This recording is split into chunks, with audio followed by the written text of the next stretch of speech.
Hello guys, kumusta kayo? Nandito na ulit tayo sa ating playground, no? Playground.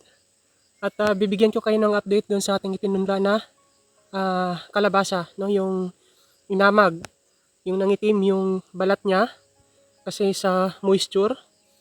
At papakita ko sa inyo yung update niya ngayon, no? Pinakita ko din sa inyo nung tinunda natin siya sa tray, maganda yung tubo niya. At nung transplant natin, maganda din yung mga seedlings niya, no? Malulusog din. Hindi mo maakalaing may depekto yung kanyang seeds nung pinunla natin. Tingnan mo.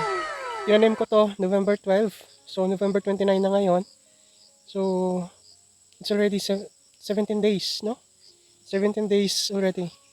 Ngayon, tingnan nyo yung update. See? Ang lulusog na niya, no?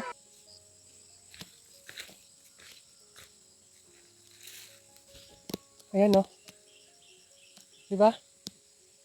Ang gaganda na. Parang yung mga F1 lang din. F1 meaning yung mga nabibili natin guys no, sa mga agri-shop. Ayan no. Yung una kong batch na itinanim, yun kasi ay F1. At yun ay nakapack no. So, ayan. See? Ganda din ang tubo.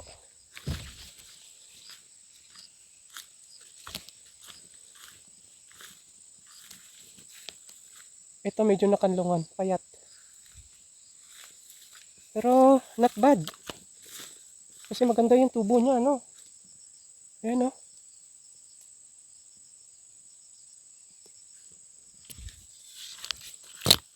So, yun yung update natin guys, no? At thank you for watching and see you on our future vlogs. Bye!